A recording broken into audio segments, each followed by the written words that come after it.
Welcome back to NASCAR Heat 5, folks. Today, well, actually, this was going to be Tuesday's episode, but we DNF'd at Sonoma in the Cup Series on purpose at the end. Well, not at the end, but when we did it. And big reason why I did that was because we are finally making headway with relationships with drivers, and that track is so jacked up as far as how the car, not the track. The track's fine. I can drive the track just fine. No problems there. But I couldn't race around other cars. They, every time we had a caution, they stack up and they're just slamming into me, slamming into each other. Wouldn't be a big deal if we didn't have 5 rivals, but it seemed to be like every time we had to hit the brakes, there's a rival slamming into us. You know that's not going to go well for us. The race was going poorly. We weren't going to get our top 5 that we needed anyway. And so I felt like the best thing to do there to save potential relational issues was to wipe the car out. So we did that. So I make a funny face for that. Like, whatever. Like, that's what I had to do. But here we are now. You're going to get the Xfinity race instead. And we're going to keep moving things on. We have got 3 races left in the Xfinity series before the next upgrades get sent out to people, so that's going to be a big deal. But today we got to focus on Chicagoland Speedway. We need to take this thing out there, put down some practice laps, and I will see you like I always do right before qualifying. Huge news. I was able to upgrade the car to max. I just did it right now, so that's awesome. Fully upgraded car, and maybe I'm just not great at the track. I don't know yet, but we'll find out. We're gonna push for a victory. Obviously, we're just not looking like we're getting it here in practice. The fact that qualifying is down at a 30.1, we're gonna push it in qualifying. Hopefully, it turns out well. I don't know what else to say. That's what we're doing. Here we go. Qualifying lap now underway.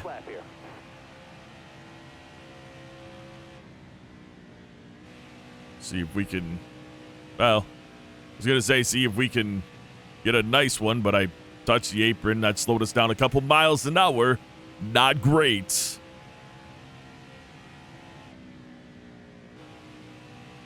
We might be able to do well here on 3 and 4. Get down on this apron. And, all right, that's it. Wow, engine's going to blow up. I don't know why. That's a weird sound. Ah, that's the weirdest noise I've ever heard. I didn't shift or anything. Sorry for that noise, but we'll do the quick rundown. Eliza Bethel, Matt Malone, Lane Timmergen, Bryce Egan, Michael Chavez, top 5. John Perez, Max Koss, Jeremiah Graham, Gary Norton round out your top 10. Myself, David Schildhouse, AJ Hale, 14th, 15th, 16th. Casey Kane, 22nd. Matthias Espinoza, 28th. Parker Smith, 31st. Timothy Mathis, 33rd. Bernardo De Oliveira, 34th. Taylor Carpenter, 35th. Bradshaw Stout, 36th. We've got 100 laps here at Chicagoland Speedway. And Bernardo De Oliveira, we're friends. Thank you. Max Koss tells us to stay away from him, even though he complimented us on the last race. Matthias Espinoza failed multiple scanning stations. He goes to the back. He was already pretty close to it anyway. You're coming to the green. Almost ready. Green's out, man. Let's go. Got a car coming inside now. This is a three-gear setup, and this is the opportunity for us to find out just how it is, and it seems to be pretty good, as we were catching right up to Alfredo. We're going to drop down in front of Schildhouse here, get on the inside line. Still there. Grab Austin Hill's draft and kind of move our way up through here. Whoa. Get on the brakes to avoid any contact with Hemrick. Of course, we had compliments last race. Love to get more now, so whatever I can do to avoid contact and still have a clean race, that's my goal. Here comes Schildhouse, though. He's going to sneak his way on the inside because we opened that door just slightly, and he'll fly through. It's all right. We'll get right back to it. Clear high. And get right back to trying to catch a group in front of us because that's where we need to be.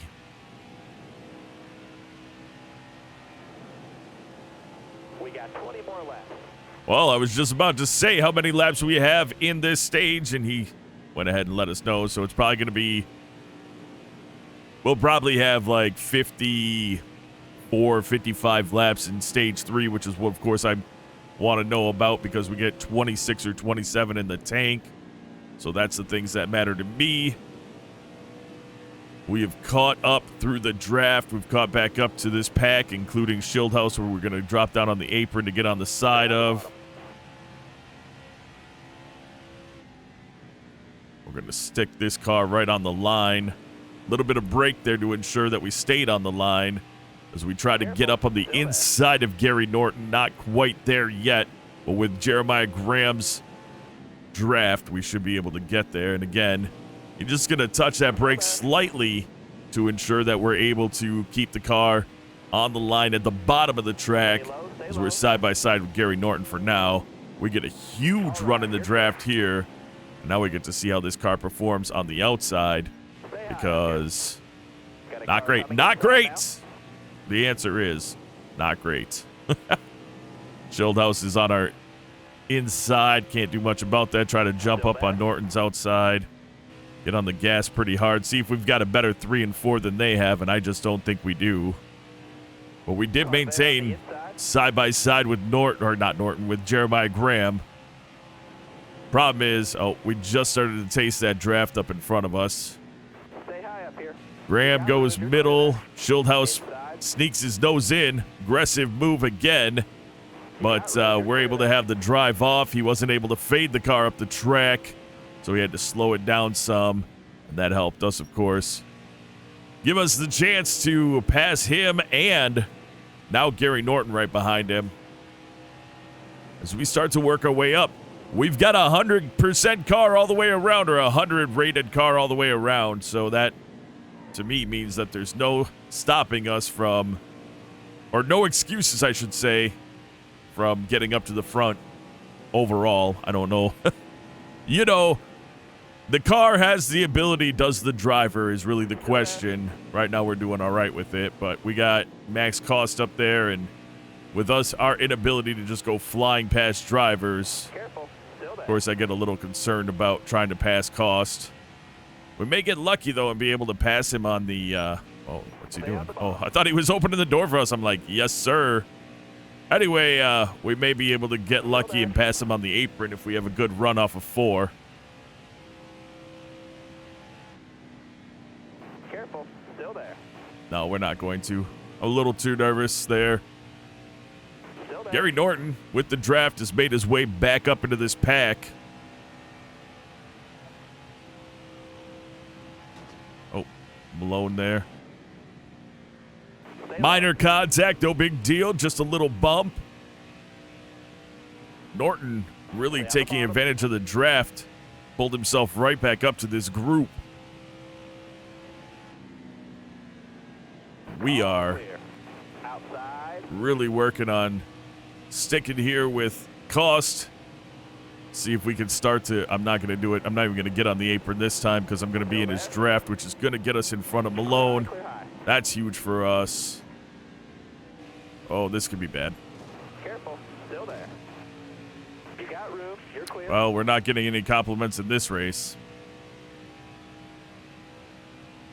My guy drove right down on us. I mean, that's the problem with rivals. You have to just stay away from him or something because that was massive contact from him.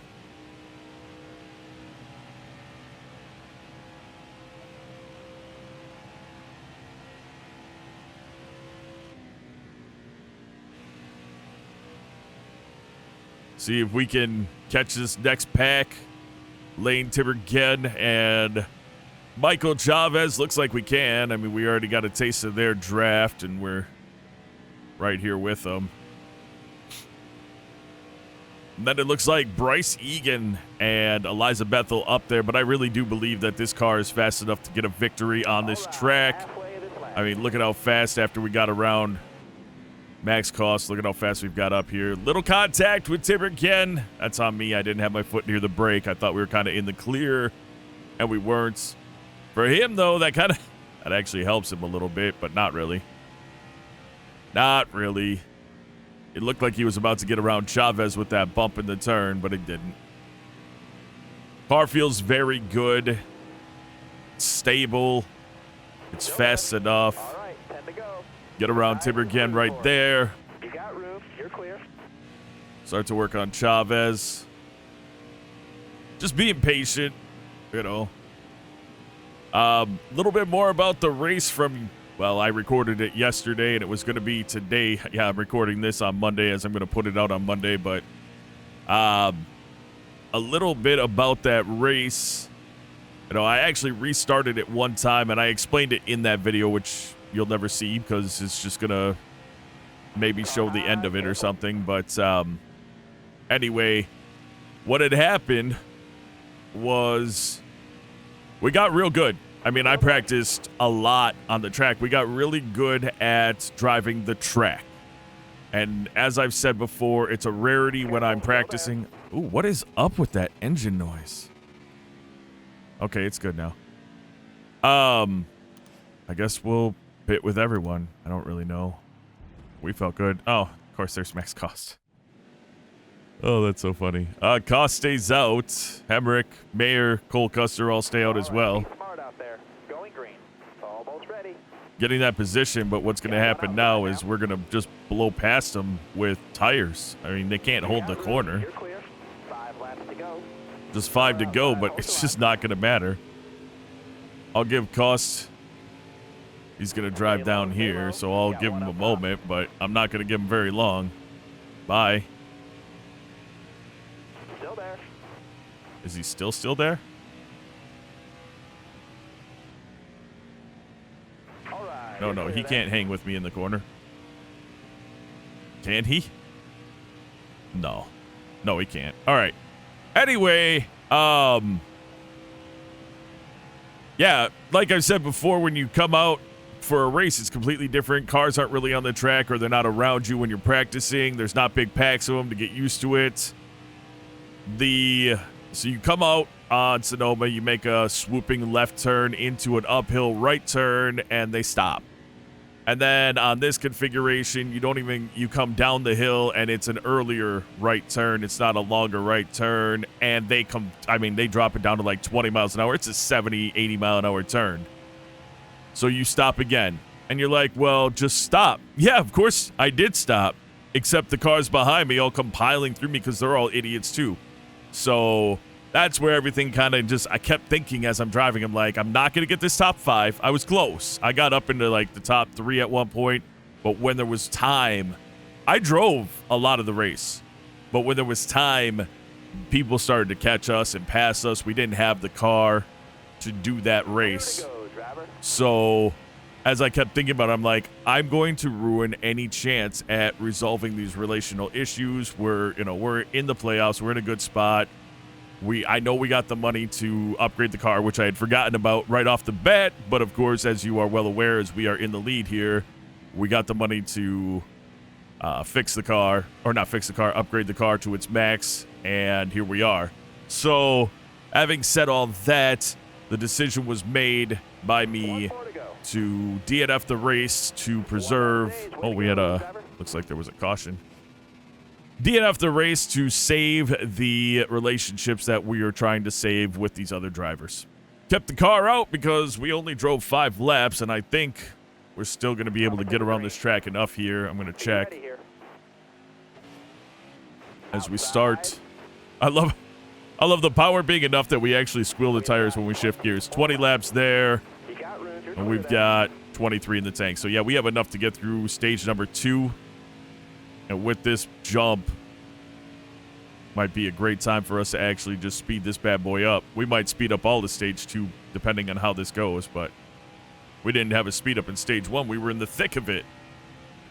We're not really in the thick of it now. If we can preserve these tires and not get caught, that would be incredible. Looks like Jeremiah Graham up in the top 5. I talked about it in our last Xfinity race. And letting Jeremiah know that I'm probably going to flip his car with another driver's car of the AI drivers. Simply because that car, for some reason, it's got the luck of death tattooed on it or something. He has had more DNFs than anybody else, and that's, of course, nothing that he can do about that. And that shouldn't be affecting him. It's a random thing in the game, but for some reason, he's the one. And he's led laps. He's been up in the top 5 like he is right now. And it's unfair to him that he's had so many issues with that. So Bryce Egan not really going away here, and Matt Malone not going away either. So we're going to have to put down some good laps. But I think we're going to put those laps down during a speed up since we're out front. And we'll be back on the mic with you at the end of stage number 2. Unless something happens before then. Then we'll come back and we'll talk.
Looks like we had another caution to close out the stage. We had 5 to go at the line the last time we came around, and there it was. So that's nice. Lots to talk about. Tire wear on the right pretty hard, but we could have gotten through a full stage on it, and we led. We had a 4-second gap on Eliza, and it got exponentially larger beyond her. Of course, our goal really is to dominate this race. That begins with us getting a good jump here. And just driving away. They stick with us for a while. And it might be part of the tire wear. They preserve their tires much better than I do. I definitely was not preserving tires that entire time. The best thing that I could have done was let the car fade up a little more on corner exit at those high speeds to alleviate some of the heat in those tires, which will kind of practice that as we come through this this final stage, which we have 27 in the tank and 56 laps, so that's concerning.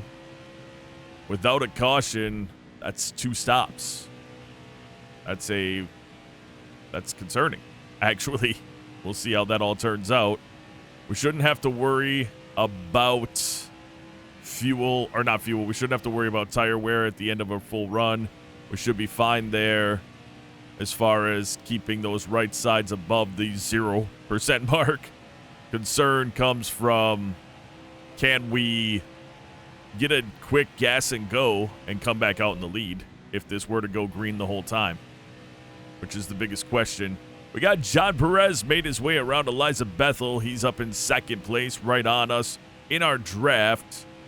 And with that, he's going to be able to stick with us for a while. But our turn, oh yeah, he's still there. So this might be a lot more exciting. Although we lead the race currently, he and Eliza Bethel look like they're teaming up a bit. And we need to use that apron to get him out of my draft so that we can do the best we can to... Yeah, there we go. Separate him from the draft. Not give him the chance to gain on us from the draft. Since he's only 2/10 behind us, it looks like he's farther behind us than 2/10. That's crazy. 3/10 now. We're going to hit that apron again. And again, it's just to make sure, as Bethel looks to his inside, it's just to make sure that he's not getting the draft down the front stretch so that we can separate ourselves from them. Little strategy, but whatever we can do to gap the competition and drive away with a victory. Bethel does take that position on the inside. Now I got to worry about her drafting with us. Of course, we don't want that. We've got them about 5/10, about a half second back. So if we can get them, and she picked up a 10th there, if we can get them to be about 7/8, I know I don't have to worry about the draft at all. I guess we'll see what happens as we continue on. We're carrying a lot of speed through this one. Actually, that was a really good corner. It's so funny. Sometimes when I just drive the track without really paying a lot of attention, I just naturally drive it better than I do if I'm like, here are my marks. Hit this mark. This is my mark. This is my mark. Pay attention to your mark. You know what I don't know how else to explain it, but like, I just went through turns 1 and 2 faster, and we got a 30.6. I went through turn 1 and 2 faster than I had previously, and that was, well, I screwed that one up really bad, and that was simply because we were talking, and I was just following the flow of the track. It's just crazy. It's just crazy to me. That's all I'm trying to say. Now Bethel's caught back up 2/10. We got to pay attention to that. Bryce Egan, he's been running up in the top 3 this whole race, gets his way back up there as well. We've got 50 laps left in the race, half of a race left. And if I can continue to... Oh, Egan takes the position from Bethel on the inside. We'll have to keep an eye on that one. Is there going to be Bryce Egan catching us and challenging us for the position? I'm not sure, but anything is possible as he's gotten within 3/10 now of us. He's got some weird speed in that machine, and I don't know where it came from. Now I just messed that up really bad. Forgot to turn. So we're just going to live on the high side.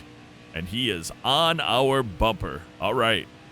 Time to focus up and hit those marks that I was just talking about not paying attention to. And hopefully we can put some distance between him and Bethel as well, as she is right there behind him. He is a 10th off of our bumper now. If he gets in front of us, it's not the worst thing in the world, and he's going to probably. If he gets in front of us, we'll just get behind him, settle in, and pass him. But it's interesting that he did get to our fender like that. We have a faster car down the backstretch. We'll hang him. He's got a really good run on that inside now. Okay, a little unexpected, but that was from me really screwing up the one set of turns. I opened it up, lost all my momentum, and here we are now dropping back to 3rd place. Not super concerned about it, as I said. Although I messed that turn up again. We've got John Perez, and then there's a big gap. As long as I can jump up into their draft, I'll work it out, and we'll work our way back around them. And it does make for a little bit more exciting racing, of course, than us just sitting in the lead the whole time. As we're going to follow in their draft. I'll pull us right back up. 46 to go in the race. Wow, I was on my brakes even there. And of course, that's going to give her the nudge to get up on the inside of Egan, but it kind of messes us up. Let's see what we can do here. Got a nice run, perfect line. We're in Egan's draft, coming off the turn, so we have maximum suckage pulling us up. Problem is we're not going to be able to, on the brakes hard. Didn't touch her that time, but she got that inside line on Egan. And that's going to give Bethel just a little bit of a nose in front of Egan as we're going to head into 3 and 4. And we're going to start tapping those brakes like we were early in the race to keep us right tight down on the line, just in case we had gotten to the inside of Egan, which we did not. So here we go again. 44 to go, and we're having a little bit of fun here. Well, we are doing the best that we can to stick with this group of 3. Well, we're the group of 3, but being the group of 3, I should say, these 2 cars in front of us, I've got to find a way to get to Egan's fender. Once I do pull up into, well, I can get to his fender, no problem, but once I do pull up to Bethel's draft and hopefully finish the pass. We're going to set this up. It's not yet. Not yet, we're not going to. All right. All right. We'll figure it out in just a second here. We've got plenty of time. And we've got some distance between us and the cars behind us to figure this out. This will help pull us up to him. That was a good turn. Good set of turns. Yeah, I'll drop down on the apron. Shorter way around the track. Help get us closer to him. And it worked. We're here. Oh, he had to tap his brake to avoid Bethel, who kind of came down in front of him. And I'm not trying. I don't care who takes the lead, but I need to get in front of one of them. So, Egan now, can I follow him and put Bethel behind us, or is she going to be able to fall in right behind us? We're going to drop down. Come right back up. Still there. There we go. Get going, man. Get it going, man. Here we go. Here we go. Here we go. Here we go. Here we go. Oh, she gets a nice run off. We're still in Egan's draft, though. That's helping a lot. You got room. You're clear. And there we go. We're able to clear Bethel. And now we have to start working on Egan. And I think it's going to be... Gosh, it comes out. We all have to pit anyway.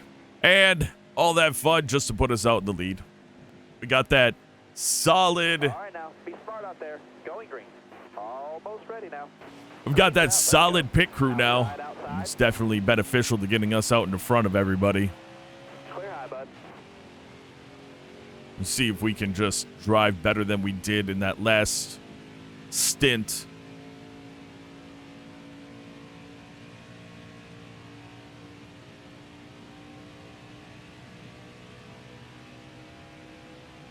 Is there? Whoa. That was dangerous.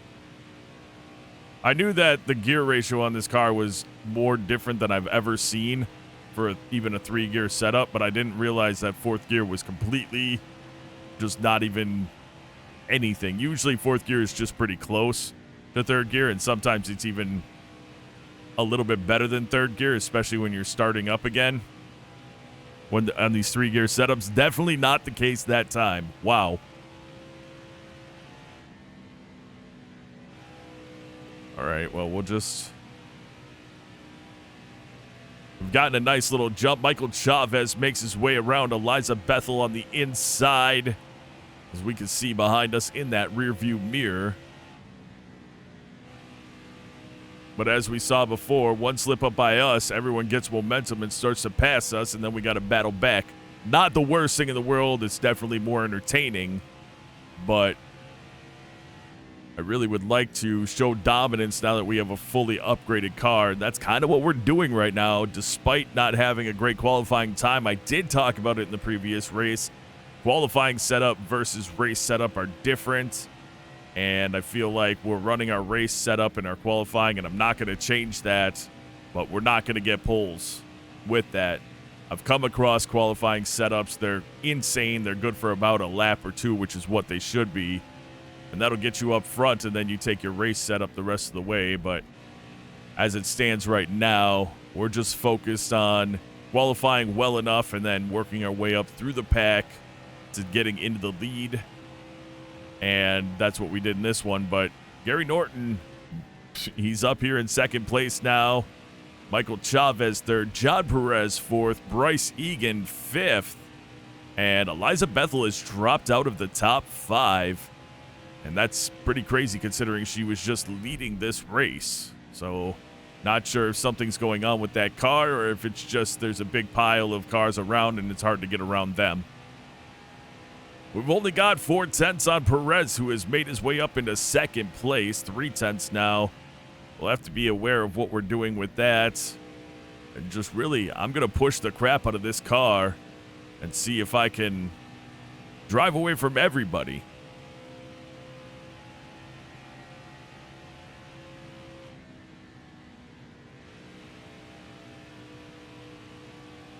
Sense. I don't think he's in a draft with Gary Norton either, which is kind of a big deal for us. So we'll see how that goes, but now they're all kind of gaining on me again. So I don't know what's happening. I really don't. And then we get a huge jump, and he drops back 2/10, and Chavez drops back or comes up around Norton. I'm driving in the relative again, and of course, when you're looking to hit your marks and drive away from people, that's the worst thing to do. And I know if I don't, and I just drive the car, we should be all right. But again, part of my commentary is that I let you guys know what's going on if I see changes happening. And that's what I'm doing. Malone has made his way into the top 5, 1 second back from us, but only 2/10 back from Chavez and Egan, who appeared to be battling it out. Well, we have given ourselves no gap on Mr. Perez. So even as we're driving away from some of the other cars, John Perez is stuck with us, and that could make for an interesting finish when that time comes. Now, there's 30 left in the race. We have 20 in the tank, which means that with 10 to go, we're going to be pitting. And depending on the tires, 10 to go may require us to at least get right sides. That might be okay, though, because I think we also would need to get a full can of gas, which is about the equivalent of right side tires. So I think we'd be all right doing that and not losing time. But the question here is, no more cautions. Everybody pits. Do they do a half can and, really draw the limit? Or do they do that full can, get their right sides, and we all come out pretty equal? Because tire wear is a big deal, especially in the later stages. If we can pull away because we have less tire wear, we might be in a better position. But if we make a decision like that and they don't, we're talking 5 seconds in front of us with maybe 9 or 8 laps to go. Can we get what we need to get to pass them? I'm not sure. But while I was talking about all that, Bryce Egan has made his way around John Perez, and he is right up behind us. Perez drops back a bit. Matt Malone up into 4th. Eliza Bethel makes her way back up to 5th spot. And she looks to get herself back up into the top of the group as she's just 2/10 back on Malone. And it looks like Chavez has fallen off the screen, and so has Jeremiah Graham. But somebody who hasn't is the car who drove past us earlier in the race. Bryce Egan, he's on my inside now. I can't do much about it, so he'll get past us. We'll drop down into his draft immediately. And about the only good thing that can happen from this is together we could, well, we're not going to because I'm going to get to his fender this time. I was going to say, together we could have potentially driven away from everybody, but instead I'm going to do the fun thing, and I'm going to battle it out with him, trying to get that lead, keep that lead. Still there. I had to get on the brakes so I didn't drift up at all. And he's going to, well, that's that good strategy. He held us down on the line, and that worked out really well. I might have slowed down too much. I was a little nervous there. I don't want to go up into him. Trying to be the cleanest driver possible lately. Not lately, I always was, but now I'm trying to learn how to be even more of a clean driver. I know we had contact with Cost early in the race, but potentially maybe that won't matter. Maybe because we raced so well, the rest of the race will be okay. I don't know. I'm hopeful here that something good to happen. Huge run out of 2. We clear, and we drive a bit away from Bryce Egan, dropping him back 2/10 on that set of corners that we didn't hit the brakes on. We just held it through, and it worked out pretty well for us. Now, can we keep doing it? I don't know. Was that his last hurrah where he overdrove his car to try to get to us and pass us and hold us at bay? I'm not sure. I guess we'll see in the coming laps. Bethel has gotten around Malone back up to 4th, starting to reel in John Perez. We've got a 4/10 lead over Egan. We just touched the wall because I was looking in the rear view, and that's going to be costly. The only nice thing is I don't think I'm going to, I don't even have to touch the brakes going through this turn. So any speed lost hitting the wall was kind of made up for by us being able to just take that corner at full speed. And we got it. We got through the turn, so we'll just hopefully be able to, oh, nice. I was going to say have a good 1 and 2, and we did. Almost seems like if we go into 1 and 2 middle of the track instead of the high line down, that we get a better run, but maybe that was just coincidental that time because we were up in this second lane when we did that. Starting to see some lap traffic in front of us. 22 left in the race. Are we going to be able to catch them, put any other cars a lap down? I don't think we've lapped anybody in this race. We've got 3 cars out of the race currently. And I'm not sure who it is yet. Bethel now 3/10 away from Perez. Perez looking at 7/10 off of Bryce Egan. Bryce Egan 7/10 behind us. It seems like he spent up his tires pretty good trying to keep up with us. We made that inside cut and we were able to pass him. And that was all she wrote for him, as we are more than halfway through, about 2/3 of the way through a fuel run. So that makes a lot of sense for his tire wear. And there we go again. That we don't have to worry anymore about the... Oh, Malone moves up 3 spots. Interesting. Anyway, we don't have to worry about strategy anymore. We're all in the same spot now. We're going to just drive this race out. Let's go. Car outside. Hold your line. You got room. You're clear there. We jump to 3rd gear. So we drive away from Malone a little bit, heading into 1 and 2. Get right down on this line and just live on it. And then right about here, I start to let it fade up so we don't even smoke the tires at all. Got a nice little gap. Means not so much to me at this point. We've got plenty of time in this race still left. And as you've seen before, these cars, they will make runs at us. We've got 17 left in the race, so if they're going to do it, you know, it was around 10 laps into a run. All of a sudden, we had cars that caught us, and we'll see what we can do. Hopefully, we can just drive away, hold them off, and come away with the victory, because that'd be nice. We've had a fairly dominant race. Even when we've lost positions, we've driven back up and gotten them back. Pit crew has done a great job in this race, keeping us up front, so we appreciate their efforts as well.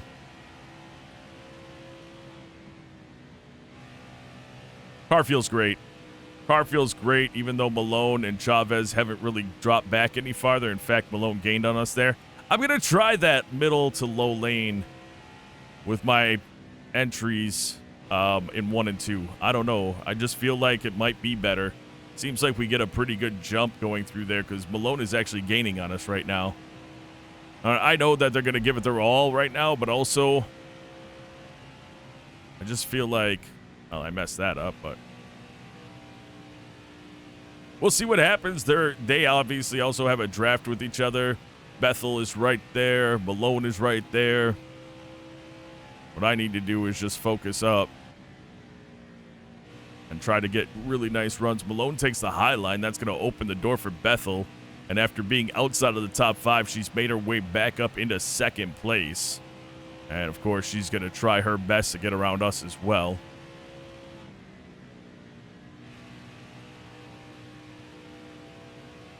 Got a nice run, and John Perez pokes his nose in there, and he's going to take 2nd place away from Eliza Bethel. Unexpected move by Perez, but he says, hey, I'm here, and I am nobody to underestimate in this race. Of course, we're up in front, but nobody said we're going to win it. All these cars shuffling around as Bethel drops back to 4th. Malone gets the position on her as well. But everybody is just a maximum of 7/10 away from each other. And that goes to Lane Tibergen. He's now 8/10 behind us, but everyone's less than a second in the top 5 away from each other. And so we've got our work cut out for us running this race. Perez just 2/10 back. Malone and Bethel a half second back. It's a missed turn, missed point. Can change everything. As we go hard into turns 1 and 2 and put a little bit of a gap between us and Perez. I'm going to run this middle lane, just trying to avoid him getting any pull from our draft. And they don't make that adjustment. And I messed up. And there's Perez on our inside. He's going to make the move. The only good thing that comes of this right now is that Bethel is not right there. Hold your line, stay high. We're going to stay right in this middle lane. Perez going to get the run. We'll drop down in behind his draft. And we'll work with it for a bit. And for a bit, I mean there. that was my bit. Perez fighting back on the outside. We'll use the apron. Try to finish the pass completely. And there we go. Be able to drive up. Get back down. Hang out on the inside line. Perez actually, because he was on that high line, Bethel took advantage of the positioning. And if those two could just battle it out side by side, we'd be in a great spot here. We'll see what happens, but currently Bethel took it from Perez. Perez has dropped back a bit.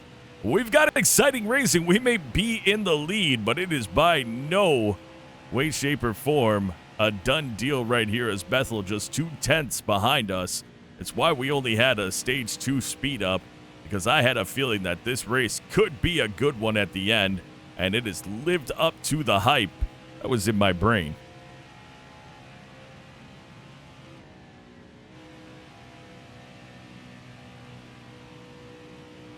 I'm just watching the relative while I'm hitting my turns, hoping we can put another 10th or 2 back. Obviously, the farther off they are than us, then they're not catching the draft from us as we're going through the turns either, which is a huge deal for us. And there we are. We got them 8/10 after that really good 1 and 2. What a battle by these other drivers, though. John Perez, Eliza Bethel battling it out for 2nd and 3rd. Matt Malone there. Gary Norton up in 5th place, having a stellar run for that group. They've been doing very well lately. I fear, because I haven't seen it and I haven't really been paying attention super a lot, but I fear that Jeremiah Graham has been victim again, and if that is the case, I will not run another Xfinity race without fixing him. That's just absolutely unfair for him as a subscriber driver to be getting screwed over that bad all by chance. So we'll put him in a much better car, and we'll put, you know, one of the AI drivers in that car, because let's be honest, even though we're racing AI drivers, the most important thing here is that the subscriber drivers are vying for the championship as well if they're putting their points into their drivers in the right places. You see some of the subscriber drivers still running in the back, and it's mainly because they have not been willing to put their points into one specific discipline. They're very balanced, and I'm just going to give my tip of the day. If they took all their points and put it in one discipline, short track, road course, speedway, super speedway, that's going to greatly improve their chances of getting more points because of those tracks run. So if those drivers are watching, I suggest the next time you get upgrade points that you put it all into one discipline.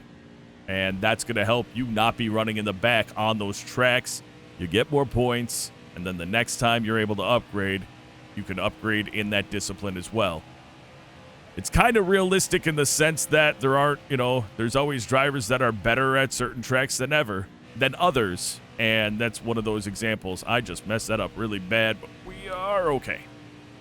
We also have almost a 2-second lead over Bethel. Perez got Malone 3 seconds back, Norton almost 4. I'm going to touch the wall there because I'm an idiot. I really just was not paying attention at all. It's all right, but now Bethel has a huge run back up on us. And we have to go back to focusing because she, with 3 laps left, is going to be battling it out with us at the end. That sucks. I'm an idiot. Her and Perez are still actually battling it out. Looks like they're front to back, so if he's in her draft, he may make a move at the end of the race to try to take this one away from her, as we are sitting here in a good position, about to come around with 2 to go to potentially take home our victory. I think number 3 or 4 on the season, and that is pretty exciting here for our own team, which is what we're driving with. This is our own team, and So to be able to be this successful, we've been really successful in the JGR Cup Series overall, but doing it for your own team where you built them up from the bottom to where we are now has been pretty awesome. With 1 to go, Perez and Bethel, just 1/10 separates them. Will there be a change at the end of the race of those positions? I'm not sure, as we are bringing it around. Turns 1 and 2. And we're seeing some lap traffic. Should be interesting if that lap traffic will be caught and passed. It looks like we might, but I'm not sure. Yeah, we probably will. We might. Bradshaw Stout right here. And, whoa! Nice. The end of the race, we end up sliding up on the track. It was a great race. We're going to go ahead and burn this thing down. Of course, do that appropriately. We're going to give you guys... There we go. It's, yeah, there we go. Hold the brake a little bit. Get us... There it is. Love it, love it, love it. All right, folks, what a great race for us in the 84 Supra. And we can hear the engine start to sputter out. It's about to blow. And there it goes. We blow that engine right up. Smoke coming from it, and this will not stop. What a strong performance by this engine. We're going to actually give it a rest there. Excellent race. Top 5, Tony Savoy, Eliza Bethel takes 2nd, John Perez 3rd, Matt Malone 4th, Gary Norton 5th. We've got Lane Tibbergen 6th, David Schulthouse, nice showing 7th, Michael Chavez, another good race 8th, Bryce Egan 9th. Hey, Jeremiah Graham did finish the race. Very happy to see that. Casey Kane 14th, Max Koss 15th, AJ Hell 17th. Matthias Espinosa 18th, very good finish for that team. They're one of those newer teams as well. Carpenter 30th, Bernardo De Oliveira 31st, Parker Smith 32nd, Bradshaw Stout 33rd, and notable DNFs, Brandon Jones, Jeffrey Earnhardt, and Timothy Mathis. And there you have it, celebrating our trophy at Chicagoland Speedway. Fastest lap in the race goes to Bryce Egan with a 30.47. Most laps led goes to us, 72% of them. On the move, Matthias Espinosa started last, finished exactly mid-pack. Tough break goes to Jeffrey Earnhardt, started mid-pack, finished second to last. Hey, we have momentum, that's great. No comments from drivers for that victory, though. And as we jump over into the Cup Series, we're going to jump right out of our winning car and jump right into our next car over in the 84 Toyota Camry, not the Supra, as we jump into the Cup Series. But folks, that'll be in the next episode. I would like to take a moment out to say thank you so very much for taking the time out of your day to watch this video. And until next time, and of course, as always, you take care.